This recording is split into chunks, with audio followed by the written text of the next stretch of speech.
me? Winnie? Hello. Can anybody confirm that I'm talking? Yeah, hello. Yeah, I can hear you. Then why is Alicia? Alicia, I think you need to check if you've muted your.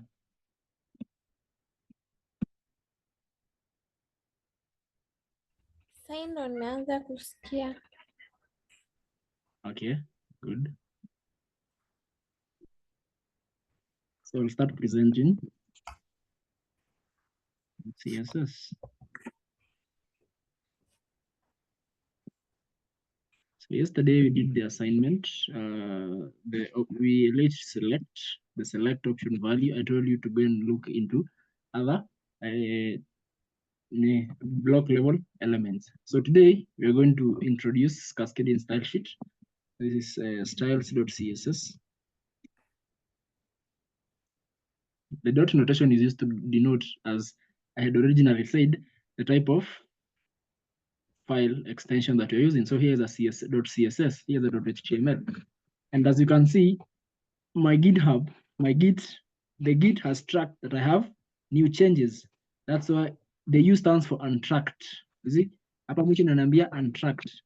So this GitHub, the software Git yenye iko hapa kwa laptop yangu, detect that change. I've added a new folder that is not in my GitHub repository. So that's why imeleta hii U, untracked changes. So guys, what is CSS? For those who attended, Alicia, can you tell us what is CSS, just briefly?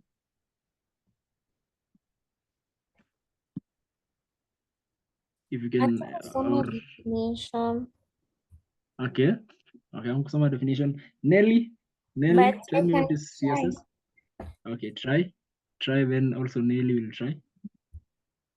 I think it's the language inatumika to structure web pages. Okay.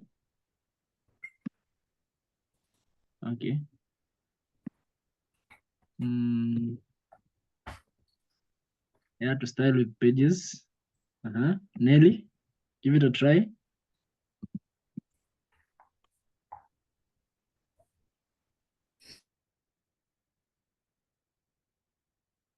Okay, to me, CSS works hand in hand with HTML. It's used to style the fonts, the page, the header. Yeah. Okay. So it styles, it's typically both of you are correct. So we use CSS to style a particular HTML element, HTML form, HTML tags. Okay. And this is done through something we call selectors. So a particular tag itakuwa na selector yake. Then the CSS will target that specific selector in that tag so that it styles it. To give style, just as I had said, is like, let's say you are unafanya nails zako. So just have the plain nails, sahi venye ziko, that is your HTML. Now you come and add the Qtex, and then you add the nail polish. I don't know if they are the same thing.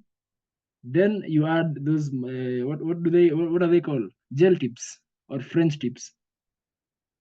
You add the French tips. Then after that, you add those marks, dots. So doing that, you have styled yourself. The same thing with HTML and CSS. So CSS, HTML elements are used just to give the content a structure.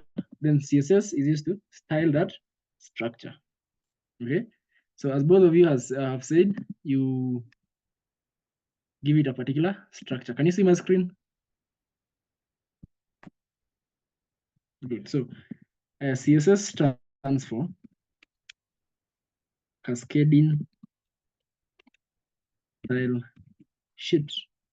Okay, it's Cascading Style Sheet, which is used to give style.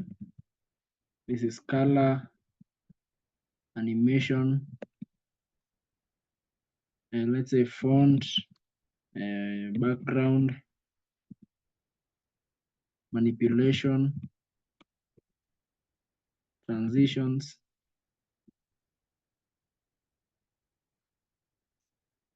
to HTML tags using selectors. Okay, selectors. Now, CSS can be classified into three main categories. So these categories include inline CSS, we have embedded CSS or internal, embedded CSS stroke internal CSS. Then we have external CSS. Internal CSS, this is where styles are implemented directly in the HTML, tag. Okay, so hapa unaweka style directly into an certain HTML tag. If you have a p tag and you want the color to change, you just say style, then color, then you put on the property that you unataka. Embedded or internal CSS, this CSS is embedded in the HTML document and linked in the head section. So if you want to link any resource, una link in the head section. So when you want to embed an internal CSS, you link it hapo kwa HTML head peke yake. And this is done using the styles tag. Done using styles tag.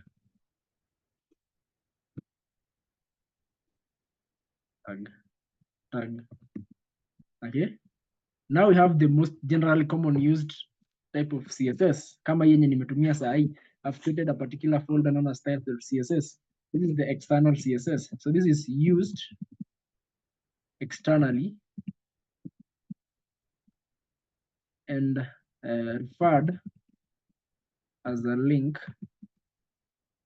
in the head section.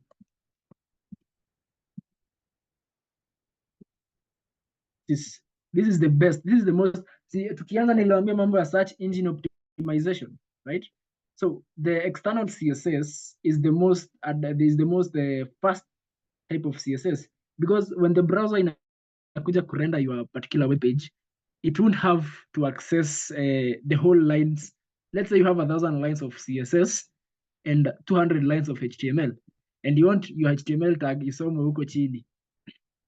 So unaona like itakuja isome kwanza CSS zote, then iende tena isome HTML tags zote. But with an external CSS, it brings about browser optimization. Unakuja tu unaweka link hapo kwa head, you just write your HTML, and then you have a particular file ya CSS kando. So both of those files are read simultaneously. They are read side by side. It's called parallel execution. So HTML inasomwa, haisimami, nayo ingine bado CSS inasomwa. So they execute simultaneously. But when you use these embedded and inline, they're executed sequentially, one by one by one. So these two above, they are executed sequentially. And this one here is executed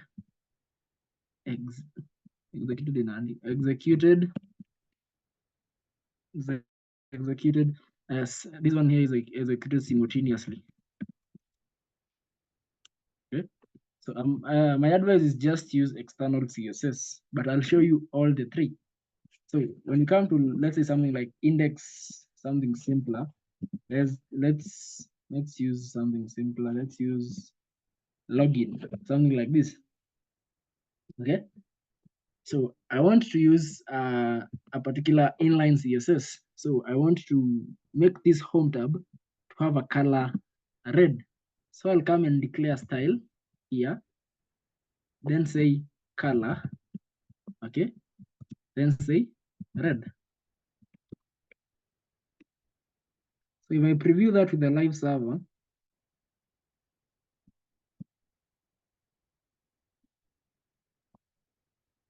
so this is the list type. So I want this link to have a red color. So I'll stop sharing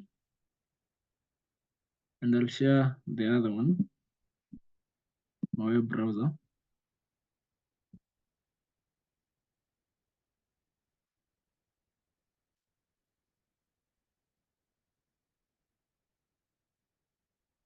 There we go.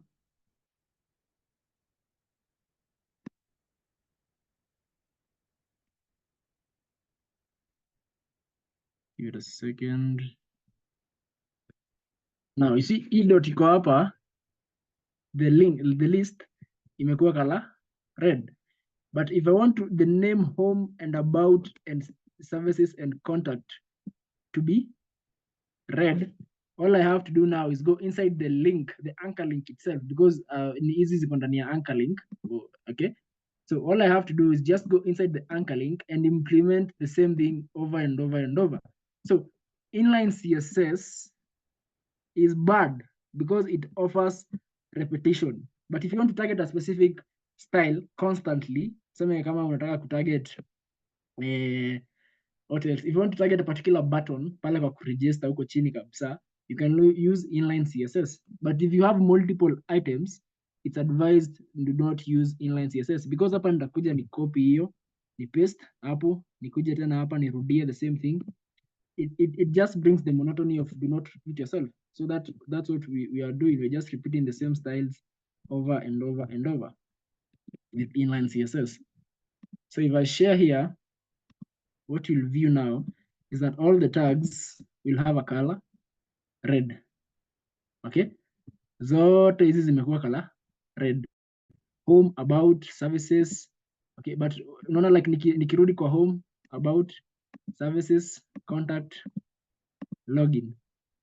Okay, I think mnakumbuka hii ni yenye tulikuwa tumeweka multipager guys wenye walikuwa hapa na mimi hiyo siku. So the login is the one that has the red property.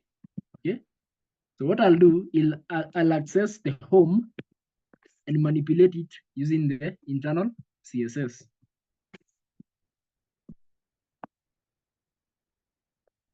Tukikuwa tunafanya login HTML iko hapa. Okay, so let me just do the home.css, which is the root index.html. Let me try action. Where was it? Imejifichanga wapi, guys? Let us do about and contact. We'll target, yeah, let's do this too. About to target na internal CSS, then contact to target na external CSS. So as I've said, internal CSS, you have to put the style tags up a head. So here's the format, style, enter. Okay. Now here is where you use selectors, which we'll discuss in a few. I'm just showing you the different types where we use selectors. So we are going to select the anchor tags. Okay.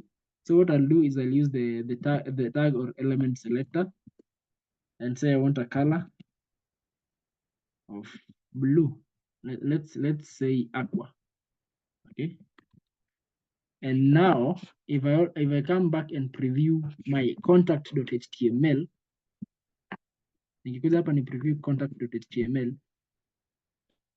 contact hapa, hii ni login. Mkumbuke, mnaona hapa path ni login, inaonyesha login hapa. This is the path to login, but we have made changes to the contact. So the contact.html, all the tags have a color of a color blue, aqua blue. That is internal CSS. You link it to the header with the styles tag and just start typing your styles. But now that is bad because when it comes to browser optimization, it won't be optimized fully. Your site will be very sluggish. Unaenda kuload vitu, unaenda kusearch vitu, naona like search tu inazunguka tu hivi, inazunguka tu hivi. Your Wi-Fi is very fast but inazunguka tu. Okay. And now the about will use external CSS. So you just come here and create a new index or about.css file. This is what we'll be creating mostly. Then hapa kwa about HTML, come on the head part. I said all the links to any resources are zinawekwa kwa nini, zinawekwa kwa head. Just try input type link, click on it, then go to the path. Ukitaka to specify path in CSS or while linking something, you just unaona hiyo front slash iko hapo kwa question mark just above the control tab. Just press that front slash, then it will list all the elements, all the files inside that path. So what I want is the about.css hapa. Okay, I want that about.css. So I have referred to this about.css inside the root path. Good. So ndakuja hapa kwa about. Okay, I'll target the body and give it a background color of blue. Okay, and then my anchor tag, I'll give it a color. What will be seen, I'll give it a color of this chartreuse. Okay, so when I preview now my screen,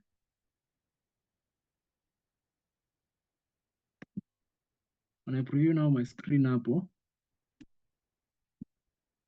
unaona like tumeweka kwa about. Now my background color is blue and the anchor links are green. Any color green hapa, any green. So my background color is blue and the anchor links are green. So with those few different categories of CSS, we can now see how CSS manipulates HTML web pages. Individual tags, whether the whole web page, whether the body tags, any tag can be manipulated apart from the tags outside the body. Okay, so tag ya doc type, tag ya HTML, tag ya title, either you can't manipulate using CSS because those are key important things that help the browser identify. You can't say I want the title to have a color of red. Okay, you can only put an icon there. You can't say I want my head to have a color of green because the head communicates with the network. Okay, but anything inside the body, and inaanza hapa juu mpaka huku chini yote, anything inside that body part that can be manipulated with anything that you want. So with those few introductions, I want now us to jump to CSS in depth. Any questions, Winnie? No, I think I'm good. I'm good for now. Okay. Faith, I'm okay. you're okay? Yeah. Okay. So you're going to continue.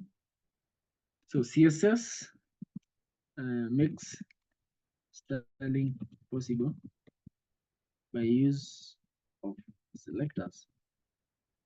Okay. So selectors are of different types in regard to the type of tag they target. Type of tag they target. So we have ID selectors. We have class selectors. Then on top of that, we have element selectors.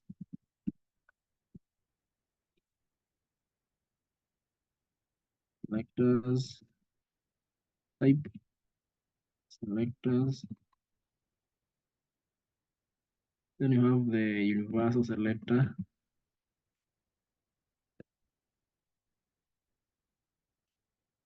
Then we have ID, class, elements, pseudo class, selectors.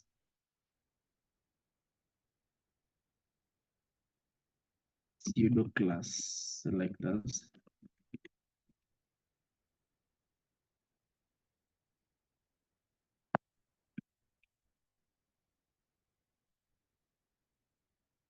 The ID selectors, class selector, element selector. These element selector are general selectors. Selectors or tag selectors.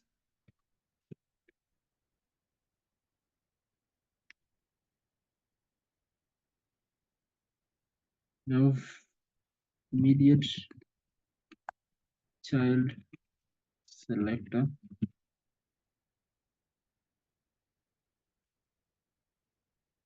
Adjacent child selector.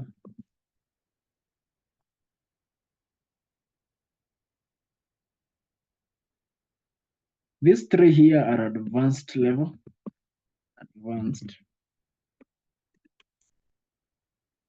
But we'll be using some of them. We'll be using pseudo class when we come to advanced CSS, using immediate child selector when we want to target a child just immediately after. And also the adjacent child using the tilde. So I'm going to explain each type of selector. In HTML, unaona pala kwa form, tulisema mambo ya ID. Say that an ID is an attribute, okay, that specifically identifies that particular tag. Now, any tag in HTML can have an ID and a class. Okay, so you can have an element with a particular class belonging to a certain class, then also add an ID to that element. And as you guys can remember, I said that multiple elements can be in the same class, or a class name can be named on multiple elements. You can have like child1, div child2, div child3, div child4. Let me give you an example to that. So hapa kwa HTML, you can have your child1, that is one class, then the same class with the same name over and over and over. But an ID can only be one. Okay, if you only want to specify, like you want to style one thing, kama unataka kustyle kitu moja kama child1 with the same styles, you give them the same class name. But if you want to implement a particular functionality using JavaScript, you should give them an ID, because JavaScript uses ID. Tukifika hapo tutaona it uses ID to manipulate tags, and also CSS uses ID to also manipulate them. So you can say that you want to style in the p tags zikuwe zote center, but then you want the first tag is the div child 1 ikuwe na an ID, let's say 1, and then this one, hii tag yote nataka ikuwe color green. Then E2, let's give it an ID of 2. Let's give this an ID 3, ID of 4. Okay, so you have 4 divs with the same class name but different IDs. So this one will help CSS ikikuja sasa kustyle each individual div. We'll see about that in a minute. Go back to our CSS. So ID selectors, this one, are used to uniquely style a particular element. Okay, class selectors, this one, used to style a group, an element, just one, an element, or a group of element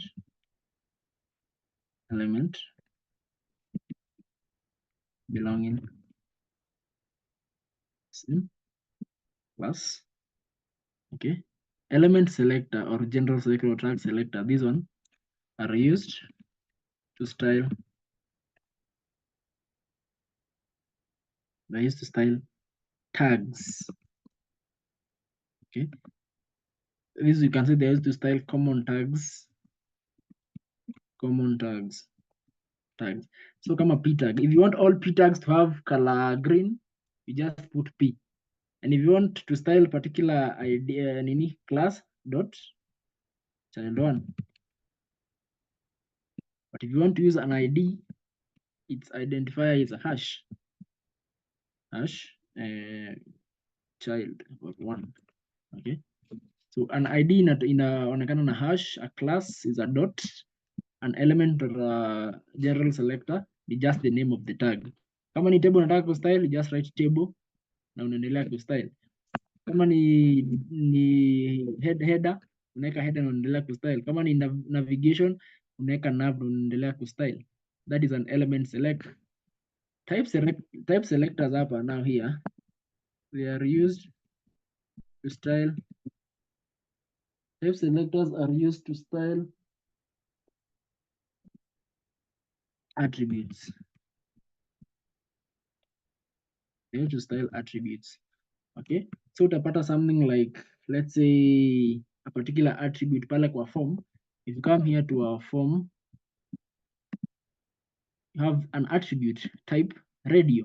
Okay, so utakuja tu useme if you want your radio to be green, so you just come and say type, and then you input the parameters that you want to style.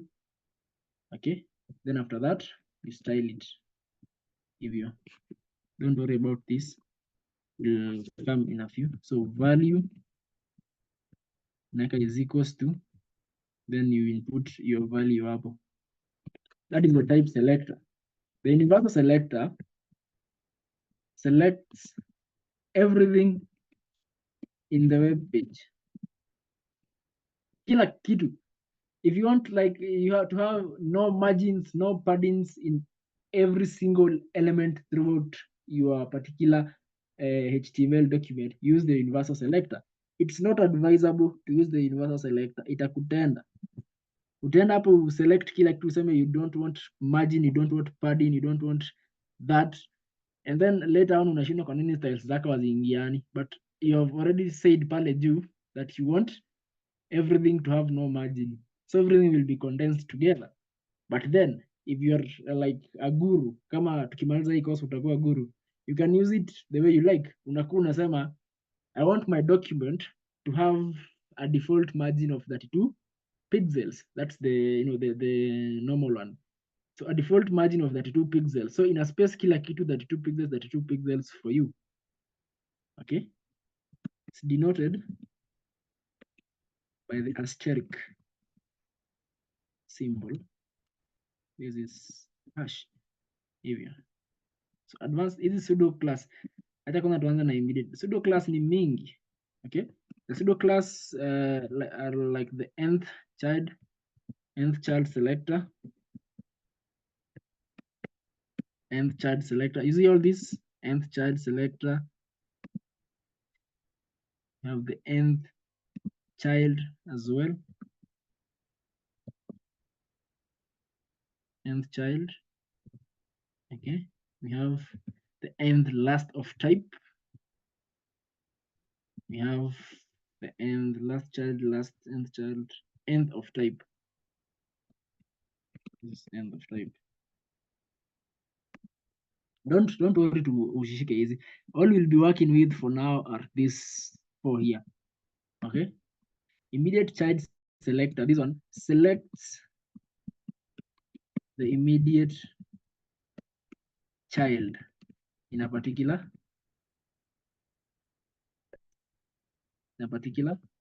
structure. What do I mean by this? So if you have like navigation here to pale, you have a nav, the immediate child will be nav greater than li.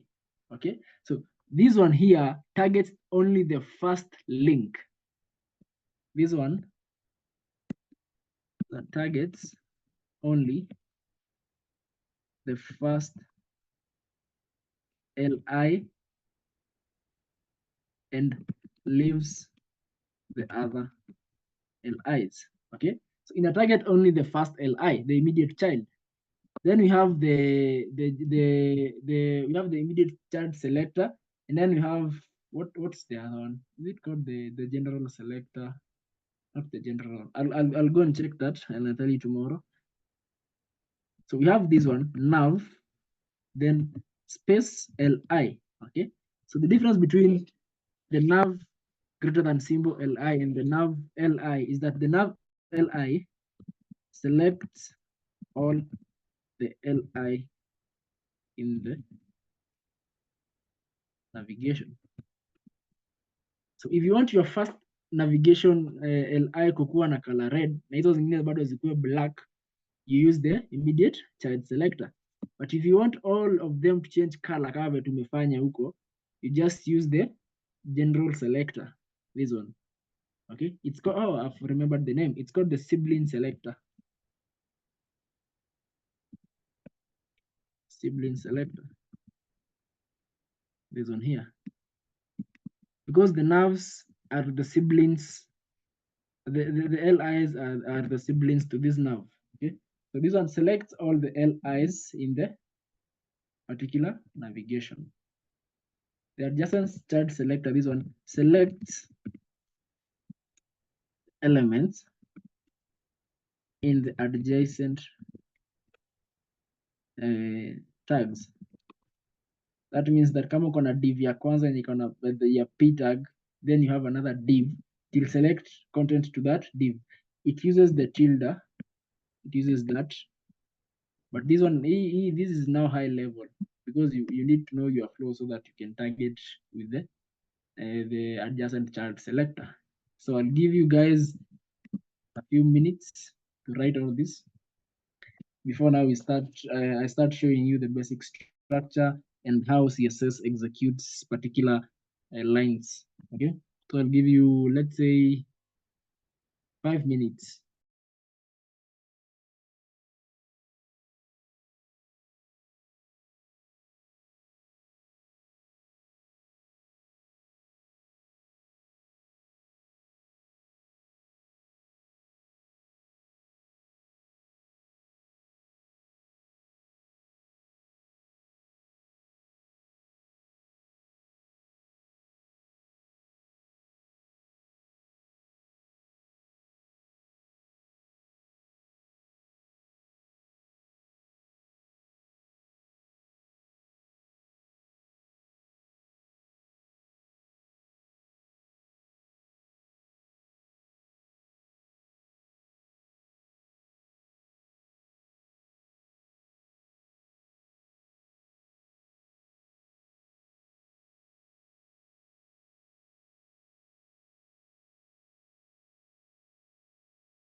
So we continue.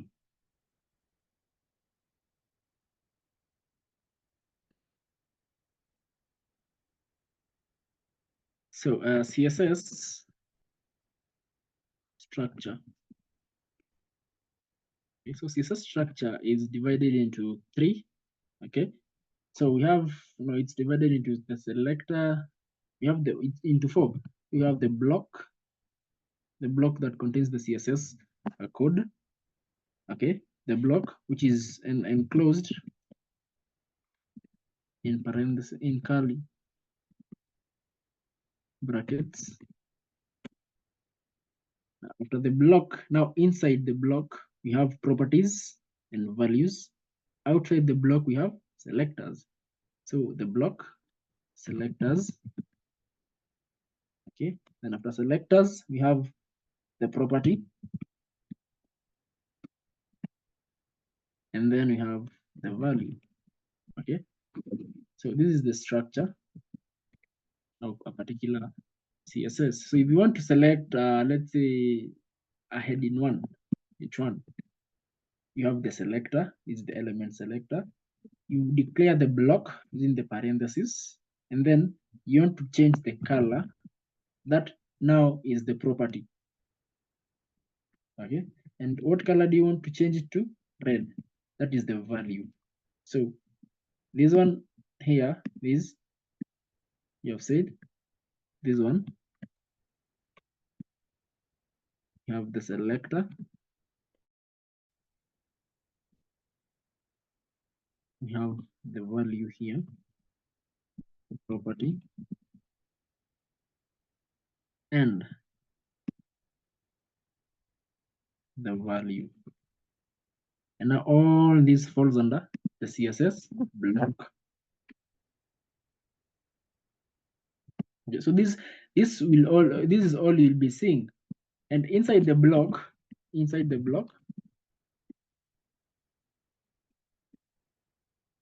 CSS has a syntax where every property is separated from the other using semicolon.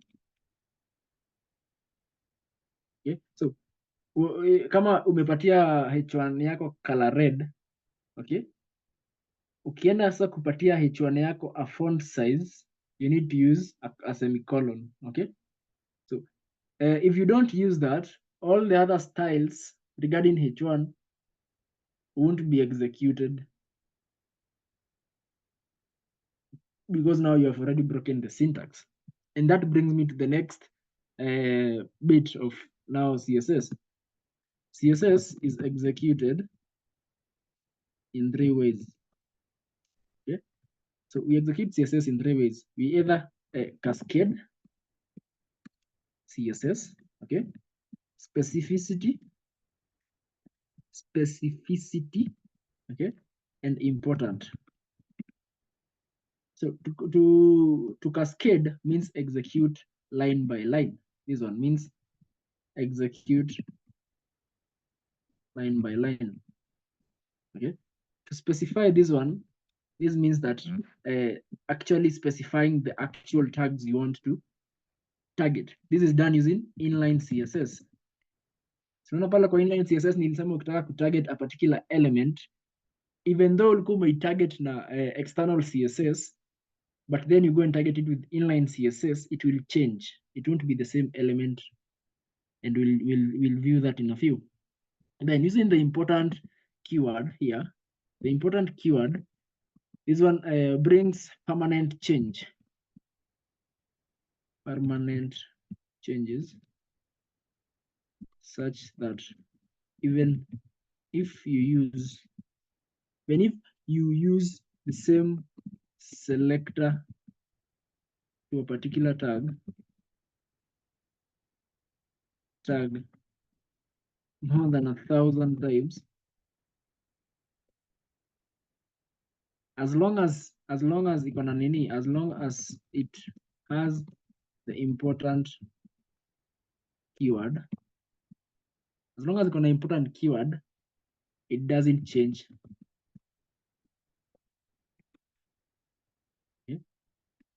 if a particular style imewekwa with the keyword important pale juu, even hata uipatia 1000 p color, ukienda ukiteremka mpaka huko 1000, that color will still remain constant unless use another important on the same tag on another line.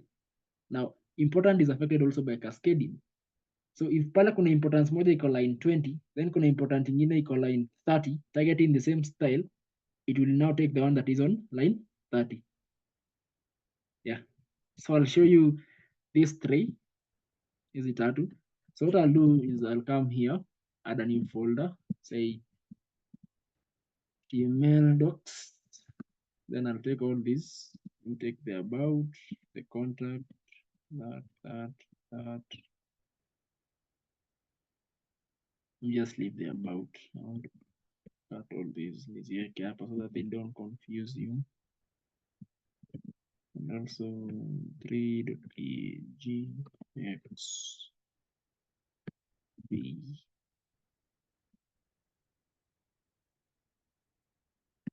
Collapse. So you have the about.css, about.html, styles.css.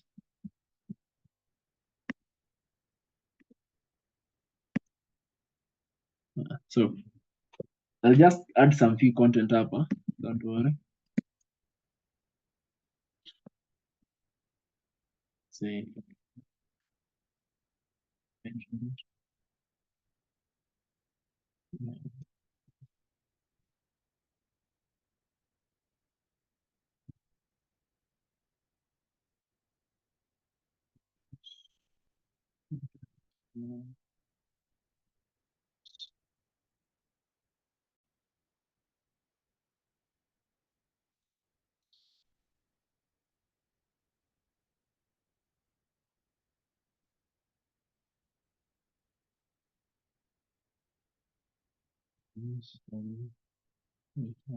The second view.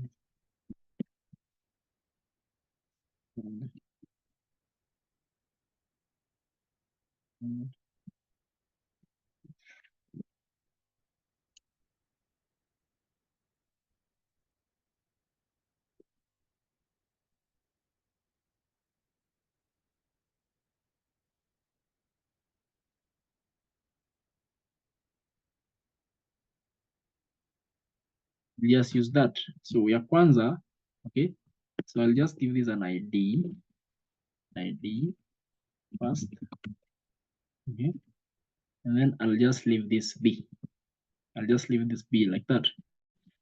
So, and then also nitakuja hapa nipatie another div, the same name as second class child,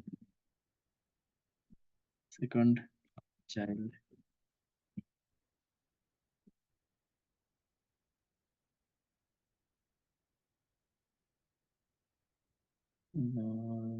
Div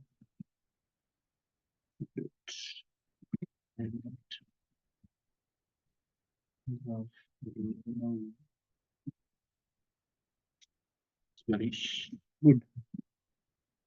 So we have the parent container here. Nona, open in hapa, close in hapa.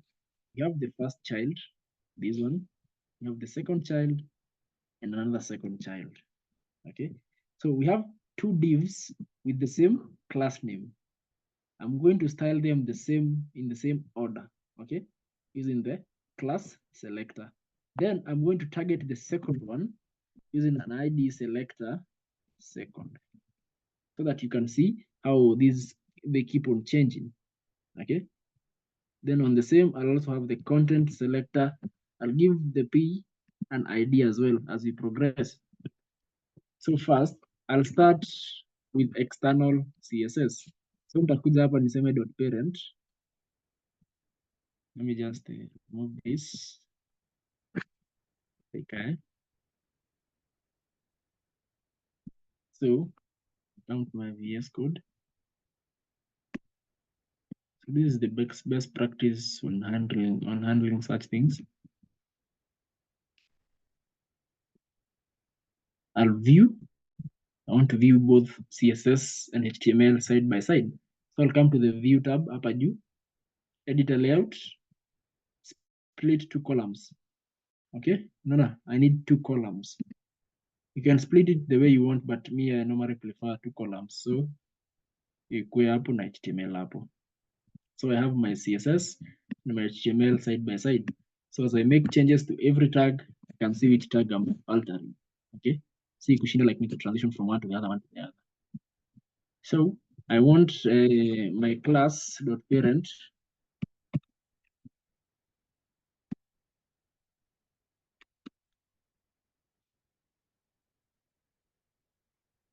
so I'll remove this body background color so that you can see the properties and tutaweka kwa parent. Put a margin of 0. So parent, I want my parent to have a background color of bisque. Okay, I want it to have a width of 60%, and I want it to always have a margin of 30 pixels top, bottom, and out. That is, this is how you set up at any div. You just give it a margin top and bottom and use the auto. Auto inamaanisha left and right kuwe katikati. So that's how you center a div. Okay. So first of all, I'm going to preview this. I'll also preview it for you so that uone kwenye tumefika and the progress that we are making. So I'll open the live share. So hapa ndo tumefika, unaona? Like the parent container, it has a width of 70% and it's center placed. So the distance from here to here is the same distance from here to here. So iko katikati our services. Good. So now we are going to target a particular element singular. So I want to target the first child, our services. So dot our services dot, you just come here, first child, copy that.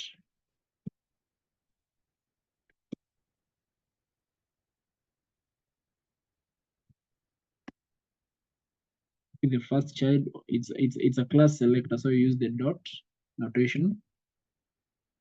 Yes, the first child. What do I want to do to the first child? I declare the block. I open the block. As you can see, venye nimesema hapa, every style, every property and value, it's separated by a semicolon. When you finish, you separate with a semicolon. When you finish, you separate with a semicolon. So the first child here, I'm going to target this one. I'll give it a background color of aqua and a width of 50%. I don't want it to be greater than the parent. But here's the trick. You see, this is a div, and this is a div. But now this div is a child of this div. So there's no way that you as a child will be greater than your parent, that when it comes to age, okay? And when it comes to size. So the same way, like you have a bigger container, let's say a bigger sufuria, and you have other sufurias inside. There's no way that that sufuria inside the bigger sufuria, and it's a fixed size, it will ever come like ikuwe kubwa kuliko ile sufuria kubwa yenye imezi contain. The same way. Even if hapa nikuje niseme, unaona hapa width ya parent ni 60. Then hapa nikuje niseme I want a width of 100%. But the parent's width is 60. So even if I preview this, it will still be inside the parent. Unaona? Haitaenda like outside the parent because that like the parent is 60% width. No, it will still be inside the parent.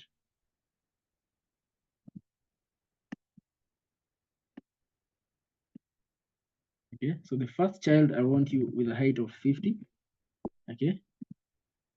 Then as well, now here, this is the class selector and the class selector. So I'm going to use the general selector or the element selector. So I want P.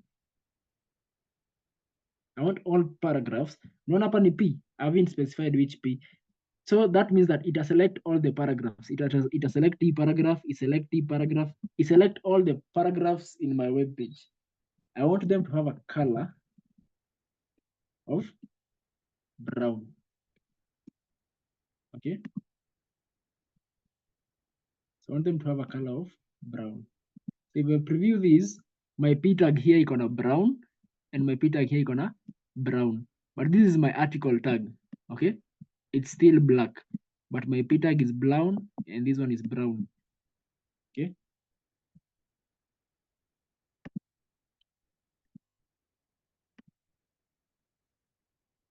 Good. So this is the general selector, this is the class selector, this is the class selector, general element selector. Now, the ID selector. The ID selector targets every individual element by itself. So I'll style the second child in similar order. So nitakuja hapa niseme dot second child. Naipatia, let's say, a background color of, what color do you want? Blue violet. Yeah. So unaona like ni second child moja hapa, but we have named two classes second child, okay? And given the second one an ID of second. So when I come and preview here, I'll have two divs with the same color. Unaona hizi mbili ziko na color the same, si ndio? Ziko na the same color, which is this is violet. Okay, yeah. So you have two divs with the same color. But now if I want now to change the second div to have a different color, but also retain other styles, I'll use the ID that I've assigned to it. So I'll come and select second. Apple, I use the hash second. Then I'll give this a background color of green. Okay, it is green. So even if I preview now, what I'll see is the new changes. I'll have an element with an ID of second with a background color of this, but a class the same as the second class. So this is where specificity cascading inakujia. So an ID always takes present, inachuanga precedence when it comes to specificity, okay? Because an ID specifies who you are. So tukirudi hapa kwa hii nini yetu hapa kwa styles.css, we said cascading, specificity, and important. So ID inakujanga hapa kwa specificity. So it's inline CSS and IDs, okay? Then generally CSS itself executes code line by line. So I want to test something here. Unaona hapa tulisema p tag color ikuwe brown. Okay? Color tulisema ikuwe brown. But now I want to like change it. So I'll just comment out all this so that you can see the changes in the p tag. So that you can see the changes in the p tag. I want now you to see Cascaded.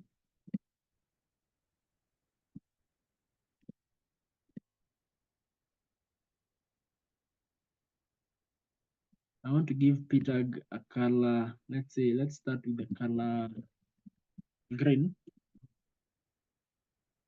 Okay.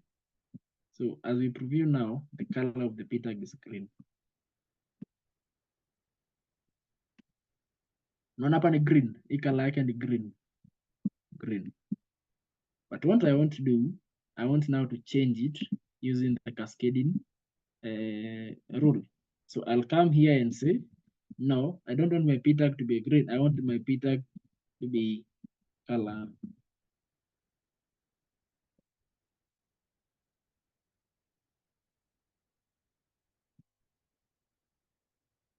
dark magenta. Okay, I'll choose dark magenta. Therefore, zinafuatana one by one, but let's see the changes. Now this is cascading. Cascade is to translate lines one by one. So when I preview it now here, itakuwa sasa imesha change, imekuwa dark magenta from green. It's now dark magenta from green. So that's the cascading property, where CSS is executed line by line. A property that is style na property yenye imedefiniwa, the newest style ndio itaexecutiwa, then the older inasahaulika. Okay, good. Now on the same, hapa kwa p tag nikikuja hapa niseme style color ikuwe zaidi color. Color ikue let's say hot pink. Then font size ikue 30 pixels. Now this one now is specific even more than the ID. This inline CSS is specific even more than the ID. It takes precedence more than the ID. So when I preview now my changes here, now I'll see the one in inline CSS and reflect. We have the pink, then increased font color. So when it comes to specificity, inline CSS is more specific, then followed by ID, then class. Okay. Good. Then on the same, now here is where we introduce important. Important keyword now inatoanga zote, inatoa inline, inatoa ID, inatoa all the others. And the syntax for important is the keyword important itself. So I'll just comment out the last p tag. And what I want to do is I want to just write this one here as important, as well as the font size. Let's give it a font size of 17 pixels. Also important. Okay. And also let's give this a font style of italic and also important. Okay. Then the same properties, easy. Let's first preview that. So that you'll see the changes. And I share here. As you can see, it's indented, imekuwa italicized, imeslant, both this p tag and this p tag here. Now, I want you to tell me kama nikichange the same thing yenye nimefanya in the cascading part, nikuje tu ni copy hii p tag hapa, Control C, Control V. I just remove the important keyword.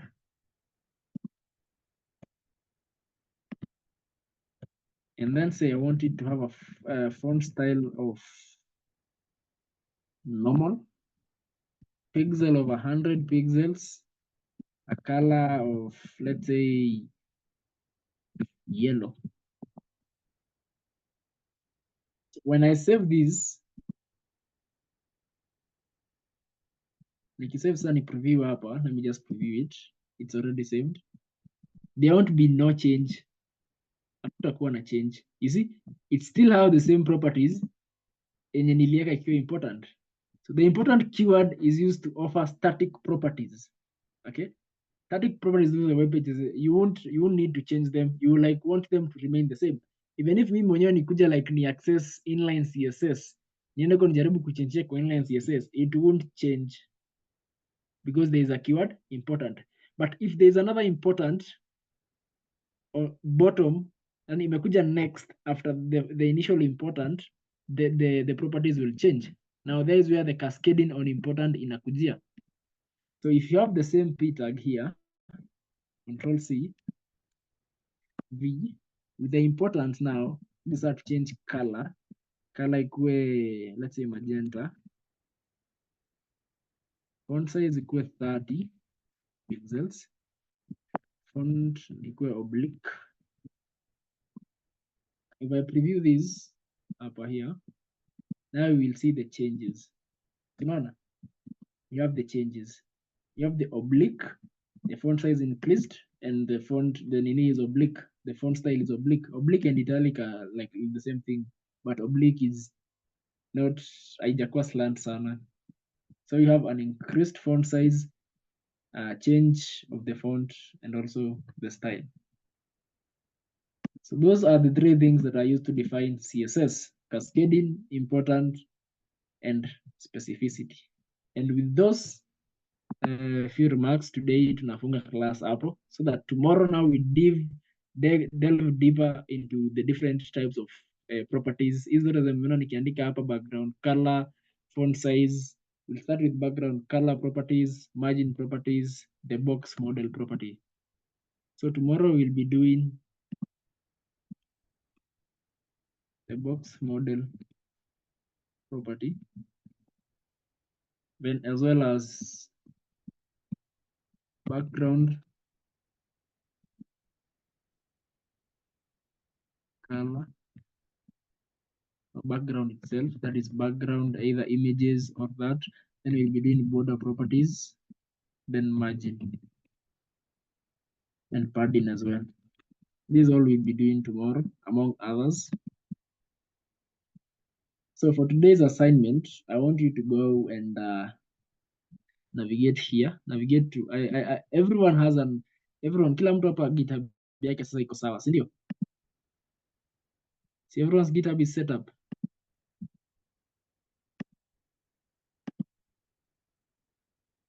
I made sure that now everyone's GitHub is set up. I had individual sessions with those whose GitHub was ilikuwa inaleta makasiriko. Winnie, is your GitHub set up? Yes, my GitHub is set up. Okay. So I want you to navigate to this tab called Frontend Mentor. I hope now you can see my screen, Frontend Mentor. This is an open resource where you'll find the projects that you want. So if you haven't signed in, you'll just sign in with GitHub. Itakuambia hapo uja sign in, continue with GitHub. Then you just click continue with GitHub. I want you to come to the challenges section right here. Hapo kwa challenges section, okay? And filter using free, chagua free and free plus, then newbie and junior. Free plus, newbie and junior. Then teremka tena chini, HTML, CSS. Don't select JavaScript or API. So challenges, filter by free plus, newbie, junior, HTML and CSS. I want you to select the first recipe. The first, only the first part. We select E. Then come here. Utaona kitu like download starter. Me nishai download because this is what we are doing today with the class. You'll see something here, download starter challenge. So click on that starter challenge. After clicking on that starter challenge, it will come to your laptop. Extract that file. Okay, it's a folder. Extract that folder. We extract here like a desktop. Then open with VS Code. Open it with VS Code, and now you'll now practice there from the day after tomorrow.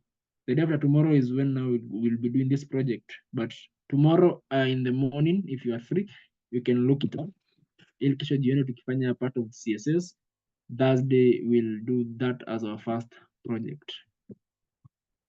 Any questions from up until there?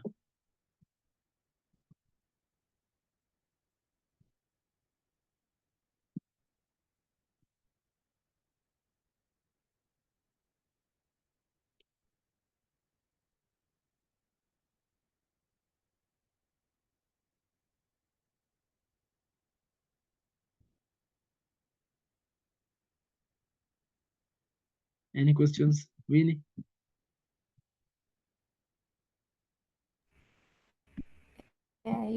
Yes. Any question? I will download the. No, I'm okay. Okay. Sharon? No questions. Have you downloaded the starter? My download starter? Nilidownload juzi, Okay. alafu nikaanza, alafu Uh-huh. actually nimesahau kucode, sikuwa nimekumbuka eti CSS styling inakujanga within the head tag. So nikafika hapo ndo nilikuwa naendelea like nikiandika tu notes Okay, that's the internal CSS. I would advise you to use the external file. Then link the way we have done here. Use the external CSS. Andika tu file we index.css. Like when tumefanya hapa, then come to the head and link it. Sawa. Yeah. Okay, thank you. Okay. Alice. Have you downloaded the starter?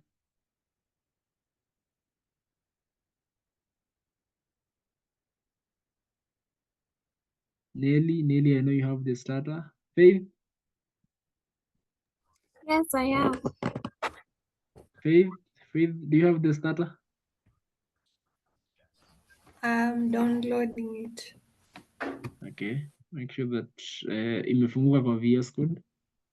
And with that, guys, I want you to structure the HTML part of that recipe. Nataka structure HTML. I want you to use divs, use p tags, use h tags to structure that particular recipe, so that tukikuja part ya CSS now we'll only style it. Okay, and the first thing that you do, kwanza you look at it. Okay, let me just show you. Let me show you the trick. The trick to programming is very simple. You just come here, unaangalia hii starter. Okay, unaangalia, unasema okay, the background color is this beige, so that color belongs to the body. Okay, so hii color hii iko huku, hii ni your body, so you know that this is the container inside the body. So you call this the parent container or any name utaitumia. Then unakuja hapo unaona we have an image and it's perfectly rounded. So you know that this is a div container with an image, because if you don't put images in a div container, they will overflow. Zitaenda zimwagike na huko nje. You'll have a lot of stress dealing with images. So you have to put it in the first div hapa. Then you have another div. Hii iko na the recipe, this heading 1 tag and this paragraph tag. Then you have the third div here, hii yenye iko na color ya pinkish hivi.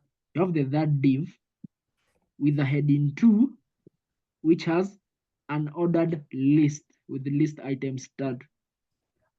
You have that div with the heading 2 with an ordered list with 3 list items. Then on the same, we have another fourth div here hapa, and you can see imeseparatiwa na horizontal line. You have a fourth div with a h1 as well, with 1, 2, 3, 4, 5, with an unordered list of 5 list elements. So niliwaambia the difference between an ordered list na ordered list. Unordered list zinatumia dot, ordered list zinatumia numbers. So we come to the fifth div, iko na h1. Okay, you can call it h1, h2, whatever, but for you unaona tumeita h1 kwa nini? Because ukiapply h1's color itakuja kwa hii, ni the same color na hii, ni the same color na hii kwa hapa. So if you call them h1, it will be easy for styling. But this one unaweza ita h2 and increase the font ili isikuchanganye, na hii pia uite h3 and increase the font ili we style differently. And now we have the last div yenye iko hapa, yenye iko na h1 pia na iko na a heading, a paragraph. This is a paragraph and a table. So you use a table here, or you can use divs with span in them. So me specifically, I'll use both nikiwaonesha, but I'll start with the div with span, then I'll use the table. So that's just the overview how you'll do this project.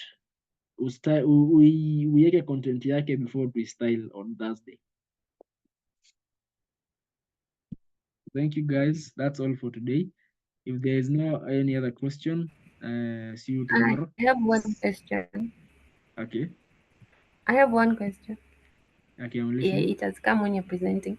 Like when you are designing from the front end, this one, like how do you pick the color? Like to say me, the one that is in the background. Is there a way you can just like pick the color, or just have to maybe gaze around it? Oh, kwa hii starter Tuseme kama package ama hii, wewe ukijidesignia.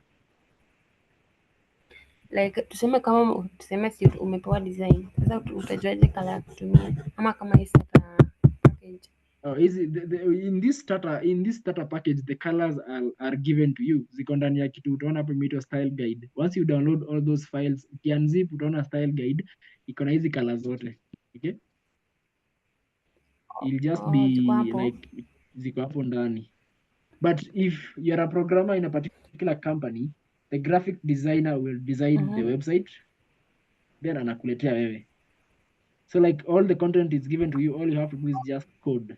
The same way you are given the resources, kwa hiyo template ime download sahi, the colors are there, the fonts are there, iko ndani ya file inaitwa style guide. Okay? Oh, okay. Yeah. Any other question?